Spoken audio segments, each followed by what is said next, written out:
Olá, companheiros e companheiras, irmãos e irmãs do estudo bíblico Apocalipse de João. É paz e bem.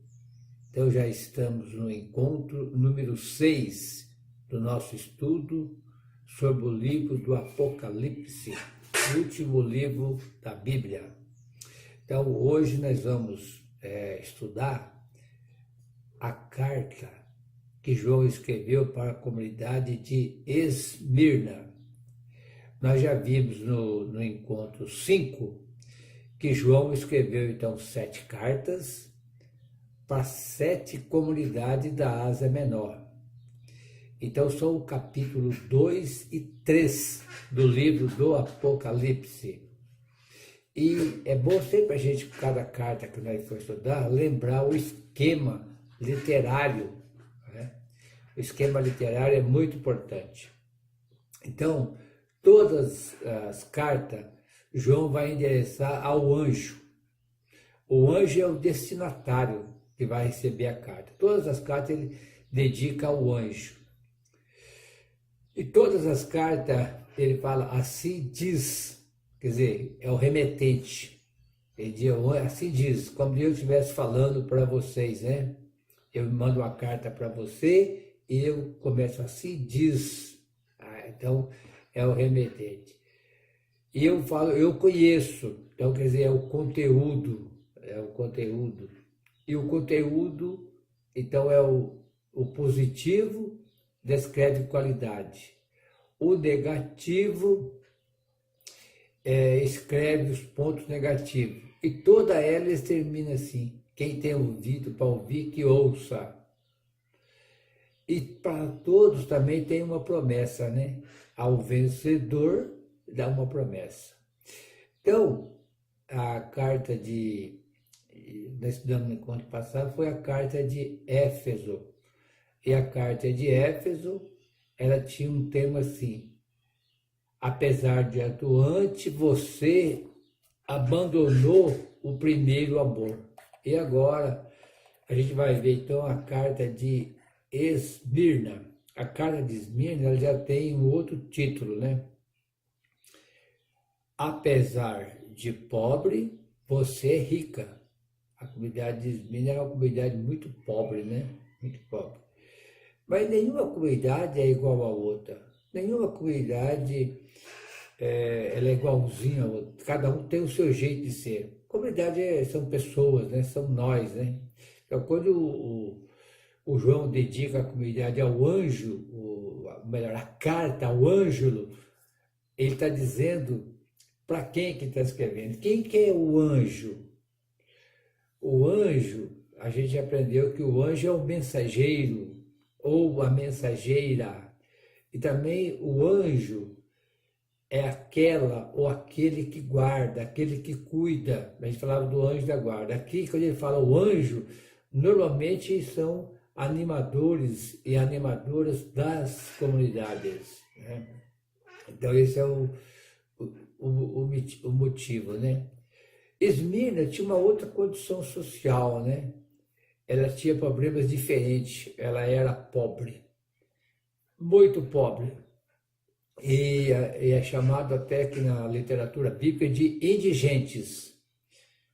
E vocês sabem que o que é pobre na Bíblia, a gente já vai ver já. Hoje, quando a gente chega na casa de um rico ou na casa de um pobre, a gente vê a diferença, né? A casa de um rico é de um jeito, a de pobre é de outro jeito. Para mim, não tenho problema de ir na casa de ninguém, nem de rico e nem de pobre. Mas é diferente uma coisa da outra, né? E no Brasil, a maior parte das comunidades encontra-se nas periferias, nas partes mais pobres da cidade. Claro que a gente não tem nada contra rico, mas é assim mesmo, comunidade é lugar de gente pobre, né? Então, se você prestar um pouquinho de atenção assim, olha, de que maneira a situação social, de vivos de pobreza, favela, ela influi na convivência da fé e na compreensão do Evangelho. Onde está a riqueza de uma comunidade pobre? Onde se encontra força para não desanimar? Os pobres são os preferidos de Deus. E na nossa comunidade hoje? Tem pobres e tem rico? Como é que a gente podia ver esse detalhe, né? Com certeza tem também, né? Então, a gente poderia ler o texto da comunidade de Esmirna, então, que é o Apocalipse 2, de 8 a 11, com essa pergunta na cabeça, né? Os pobres são os preferidos. E a nossa comunidade, né? Então, vamos já a gente ler o texto, né? Então, vocês, quando for acompanhar o vídeo, vocês lê o texto de novo, que o texto, assim, cada vez que a gente lê, a gente aprende, né? A gente aprende. Escreva ao anjo da igreja de Esmirna, assim diz o primeiro e o último, aquele que esteve morto e voltou a viver. Conheço sua tribulação, sua pobreza, mas você é rico. Sei das blasfêmias que alguns se diz judeus, mas não são. Pelo contrário, são uma sinagoga de Satanás. Não tenha medo daquilo que você vai sofrer. O diabo vai colocar alguns de vocês na cadeia. Isso vai ser para você uma provação. Vocês vão passar por uma tribulação de 10 dias. Seja fiel até a morte. Eu lhe darei a coroa da vida. Quem tem ouvido para ouvir, que ouça o que diz os Espíritos às igrejas. O vencedor não será atingido pela segunda morte. Então vamos olhar um pouquinho aqui a literatura, né, que foi escrita aqui. A literatura que vai falar, então, começou com o anjo. Nós já vimos quem que é o anjo, né? O anjo pode ser ela, pode ser ele, aqueles que cuidam da comunidade. Assim diz, quem que diz? Aí quem diz, aí todas as cartas vai dizer assim, o primeiro e o último, aquele que esteve morto e voltou a viver. Então, quem que esteve morto e tornou a viver? Jesus, ele foi assassinado, né? Jesus não morreu de hepatite, não morreu de câncer e não morreu de acidente de camelo. Não. Jesus foi assassinado por dois poderes, o poder romano e o poder do judaísmo. Mas ele não está morto. Então todo mundo sabemos a história de Jesus, né? Jesus está vivo. Se você ler Atos 2, 36, você vai ver lá no dia de... É o discurso de Pentecoste, né? O Atos 2. E no finalzinho lá, do 36 ao 42, o Pedro vai falar, no versículo, aquele Jesus que vocês mataram, Cristo fez, Deus fez dele Cristo e Senhor. Ó, quando ele diz assim, aquele Jesus que vocês mataram, ele está fazendo uma denúncia. Mataram o autor da vida, mas Deus fez dele Cristo e Senhor. Quer dizer, ele é o Senhor, ele é Cristo. Senhor é o Adonai, é Deus. Quando ele fala isso, ele está fazendo um anúncio. Ele faz uma denúncia e ao mesmo tempo ele faz um anúncio. Ele está vivo. E o povo responde, o que devemos fazer agora? O povo fica perplexo. Ele fala, mude de vida, tem o perdão. Então, aquele que estava morto, estava vivo, foi morto, mas não está morto. Olha lá. É o primeiro, olha lá. Aquele que esteve morto, mas voltou a viver. Pronto, Jesus. Eles não podiam falar Jesus aqui, né? Então, o Apocalipse é cheio de símbolos. É um livro lindo da gente ler. Quem aprende o livro do Êxodo e o livro do Apocalipse já conhece 90% da Bíblia. Quer dizer, você tem uma visão geral, claro, cada texto a gente vai aprofundar, todos os textos tem que aprofundar, mas essa é uma visão geral da Bíblia. Então, aquele que esteve morto e tornou a viver. Então, nós seguimos um Jesus que está vivo. Ele não está morto.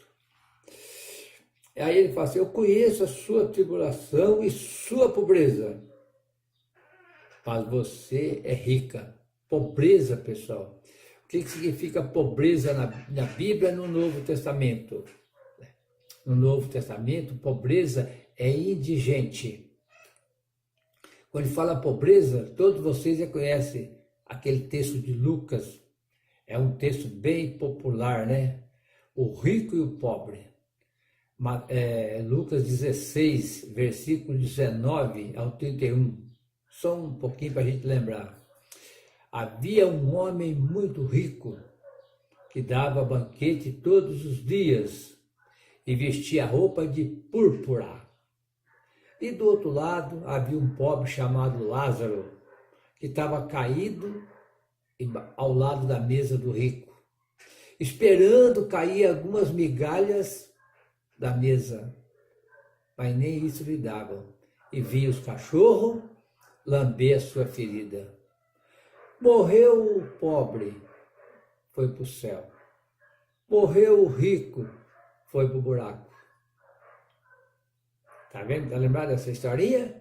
Olha só que contraste social. Esse texto não quer falar nada do além, que lá no outro mundo vai ser assim. Que o rico acordou lá no fogo do inferno, e viu Lázaro junto de Abraão e pediu, molha o dedo, pai Abraão, manda o Lázaro molhar o dedo e jogar uma gota de água em mim. Não, lá não tem água, lá não tem conversa, lá ninguém conhece ninguém, lá nós somos todos anjos. É o que diz a Bíblia. É outra ideia. Então a Bíblia, ela pega as coisas da vida para entender como é que vai ser o futuro. Aqui está falando daqui, da pobreza extrema aqui da terra, da pobreza extrema aqui da terra. Então, é indigente. A comunidade de Esmirna é uma comunidade pobre, uma comunidade de gente lascado. Mas você é rica. Sabe por que você é rica? Vocês estão lembrados de Mateus 5, 3. Felizes os pobres, porque deles é o reino do céu. Felizes os pobres no espírito, porque deles é o reino dos céus. Sabe por que eles são ricos aqui? Porque eles têm Jesus. Quando você tem Jesus e quando eu tenho Jesus, nós somos ricos. Acabou a pobreza. É o que a Bíblia fala. Então, é pobre quando você não tem Jesus. Mas quando você tem Jesus, acaba a pobreza. Porque quando você tem Jesus, você tem comunidade. E na comunidade dos pobres, não pode ter pobre. Livro do Deuteronômio 15, está lembrado? Capítulo 15, versículo 11.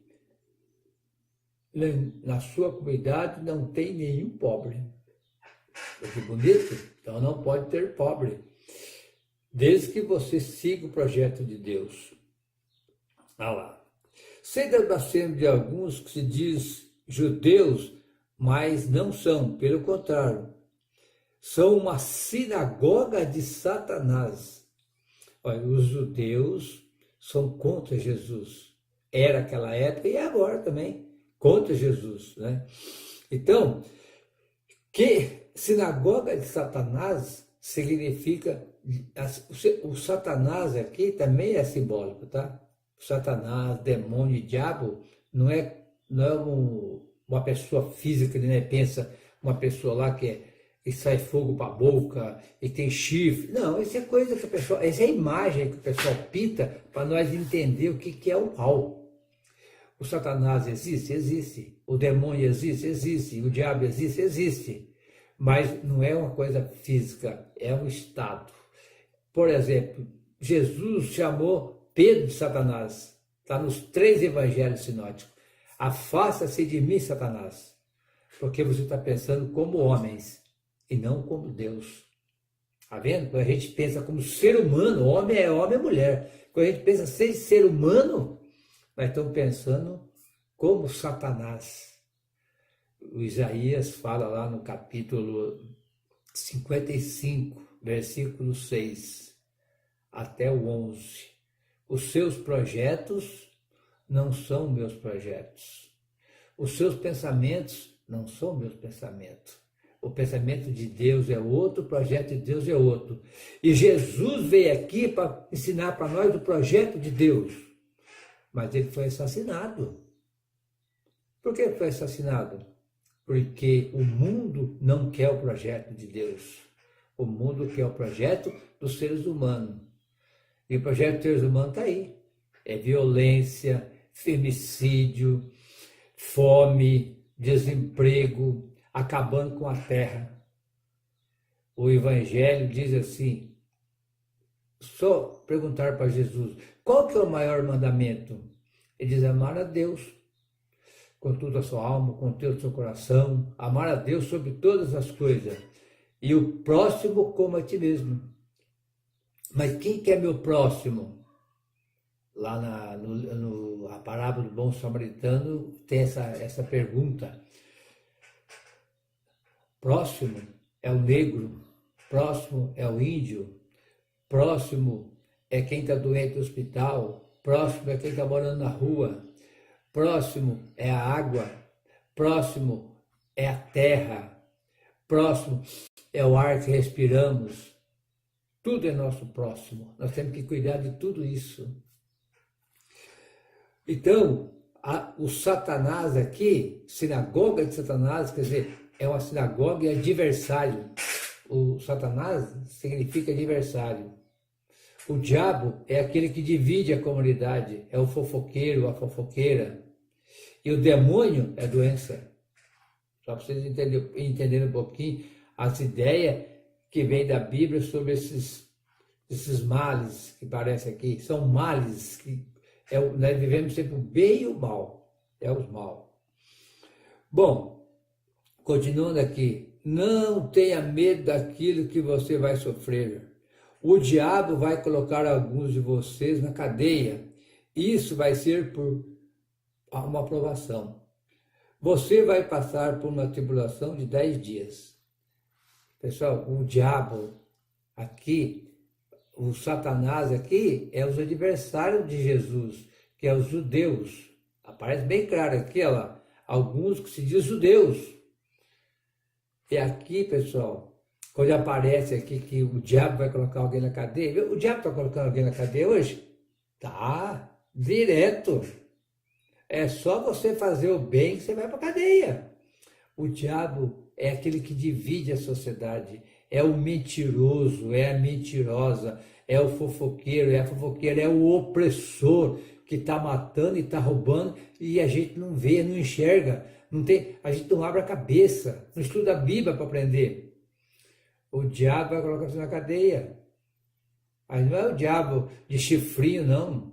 Não é o diabo de soltando fogo para a boca, não. É o diabo que está aqui presente hoje.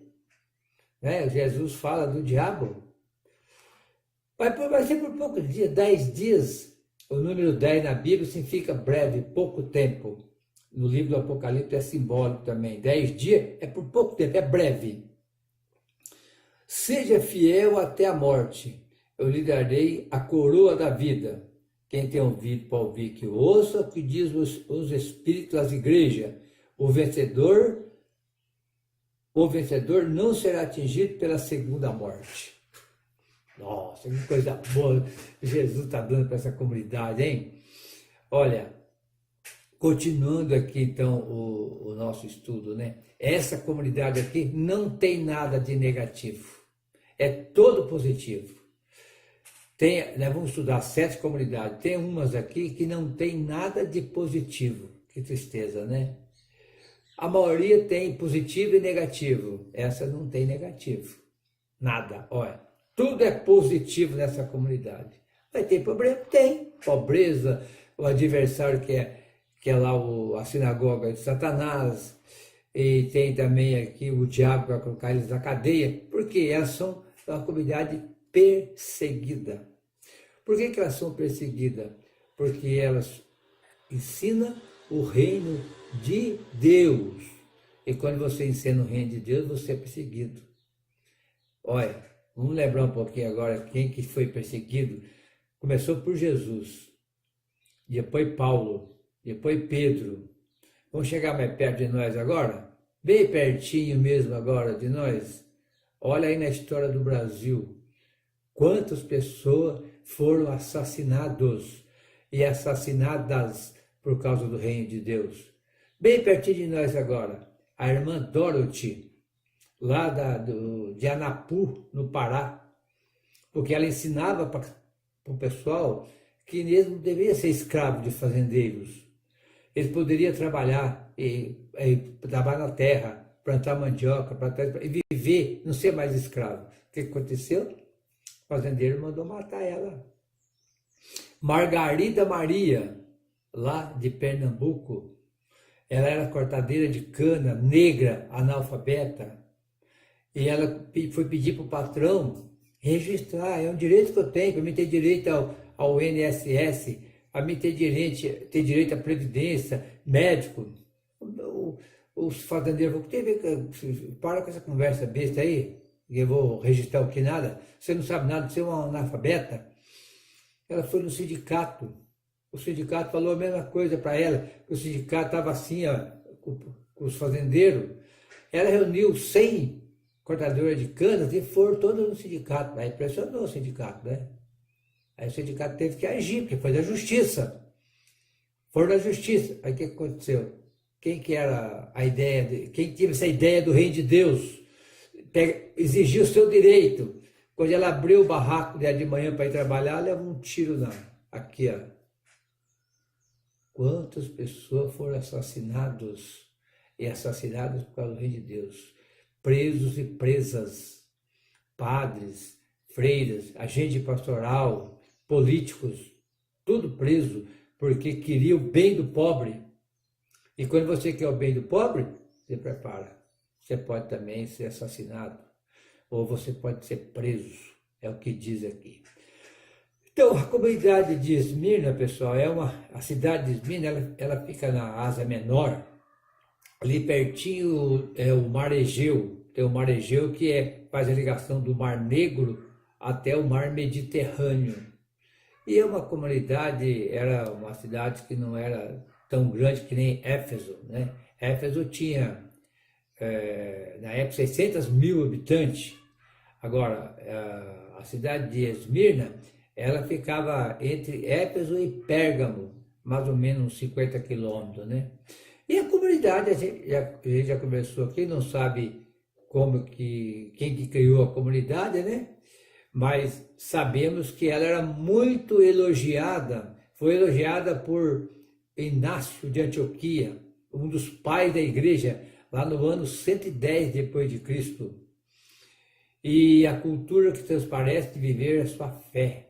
Esmirna a cidade era fiel ao império e a comunidade era fiel a Jesus. Por isso que ela era perseguida. Muito bem. Mas o que dava força para essa comunidade? O que dava força para ela era a imagem de Jesus. Ela era fraca, ela era pobre. Jesus também nasceu pobre em Nazaré. Viveu a vida toda pobre e morreu numa cruz. Então a força era Jesus. E ela pega aqui essa força de Jesus, que está no capítulo 1, no livro do Apocalipse, quando nós estudamos. Vamos relembrar? O capítulo 1 é o versículo 17. Jesus colocou a mão no ombro de João. Olha aqui, ó. Capítulo 1, versículo 17. Tá? Até o versículo 20. Quando o vi, caí junto a seus pés, como morto. Ele colocou a mão direita sobre mim e disse: não tenha medo, eu sou o primeiro e o último, o vivente. Estive morto, mas estou vivo para sempre. Tenho a chave da morte e da morada dos mortos. Então escreva o que você viu, tanto as coisas presentes como as que vão acontecer depois delas. Eis aqui o mistério das 7 estrelas que você viu na mão direita e dos 7 candelabros de ouro. As 7 estrelas são os anjos das igrejas. E os 7 candelabros são as 7 igrejas. Olha que bonito. Então aqui não tem segredo, né? Olha lá. 7 estrelas e 7 candelabros. 7 estrelas são os anjos. 7 igrejas são os candelabros. 7 candelabros. Candelabro o que é? Luz. Eu estou aqui de frente a uma luz, ó, clareando aqui para mim poder gravar para vocês. O candelabro clareia. Então, quer dizer, a igreja é luz, a comunidade é luz. E é luz, olha lá.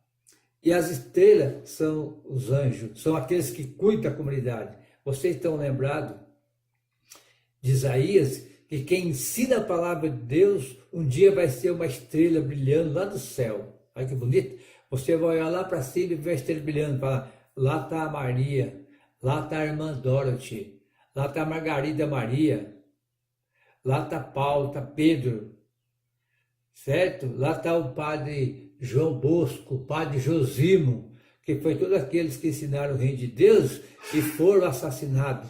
Dom Oscar Romero, o bispo de El Salvador, quando ele ergueu, eu vou pegar aqui minha água, ele ergueu o cálice aqui na igreja, o cara atrás da coluna deu um tiro nele aqui, ó. Por que o Dom Oscar foi morto no dia 24 de março de 1980? Já fez 40 anos. Por quê? Porque ele ensinou os pobres de El Salvador libertar da escravidão, da política opressora. O presidente mandou matar. Tá vendo? Então, por quê? Porque é o Satanás, é o diabo que mandou prender, mandou matar. Muito bem, para nós não demorar muito aqui, para nós já ir logo encerrando, então, até hoje, né? Essa imagem de Jesus, até hoje a gente repete na liturgia. O Senhor esteja convosco. Nós responde, Ele está no meio de nós. Olha que coisa linda. Jesus está no nosso meio, então não precisa ter medo. E ele termina aqui, os darei, sim, ele vai dizer assim, olha lá, seja fiel até a morte, que eu lhe darei a coroa da vida. Aqui ele fala coroa da vida, porque a cidade de Esmirna, ela foi construída em volta de uma colina, em volta de uma montanha, é como se fosse uma coroa. Então, ele fala da coroa da vida. E ele fala aqui também, o vencedor não será atingido pela segunda morte. O que é a segunda morte? Vamos ver? A segunda morte é assim, a primeira morte, todos nós vamos morrer. Aqui a gente tem que falar um pouquinho de escatologia. Quando a gente morre, para onde que a gente vai? Não sei. Não sei para onde que a gente vai. Eu só tenho certeza de duas coisas. Primeiro, que nós vamos morrer. Segundo, que nós vamos para a terra. Ou para a gaveta, lá para o túmulo. Outro é cremado. E depois? Depois sabe para onde a gente vai? Eu não sei. Mas a minha fé diz que eu vou para um lugar melhor. Que eu estou ensinando, eu estou tentando ensinar o reino de Deus, estou tentando viver o reino de Deus, que é para mim ir para o céu, para ir para o reino da glória, o reino, a Jerusalém celeste. Essa é a escatologia. Nós temos esperança e temos fé. Nós temos expectativa e temos esperança. Expectativa, eu estou esperando que alguma coisa boa vai acontecer. Expectativa, vida material, que a gente precisa também trabalhar para o reino de Deus, viver feliz. Pode ser que venha, pode ser que demore um pouco mais. Agora, a esperança não. A esperança nunca vai deixar de acreditar que as coisas vão melhorar. A esperança é diferente de expectativa. Expectativa pode dar certo ou não dar certo. A esperança sempre vai dar certo. Aí é a fé. A fé nos diz que nós não vamos ficar naquele buraco lá, gelado. Nós não vamos ficar lá cheio de bichinho, não. Jesus vem nos tirar. Eu estive morto, mas não estou mais. Olha lá. Eu estive morto, mas eu estou vivo. Vamos ler de novo? Olha lá. Assim diz o primeiro e o último. Esteve morto, mas voltou a viver. Esteve, mas não está mais. Assim também. Então, a primeira morte todos nós vamos passar, mas nós vamos ressuscitar. A segunda morte só vai acontecer quando chegar a plenitude dos tempos, que diz a Bíblia, né? Quando chegar a segunda morte acontecerá quando Deus, com o seu poder, vai eliminar e destruir e matar a própria morte para sempre. Então, quer dizer, a segunda morte são que vocês estão lembrados, só para nós encerrando já, quando Jesus estava lá na cruz, né? Lá em Lucas 23, ele estava lá na cruz, né? E que ele estava sendo assassinado no meio de dois ladrões. Para lembrar dessa cena? E um ladrão dizia para ele: você não é Deus? Salva-se a ti mesmo e salva nós também. Jesus respondeu para ele: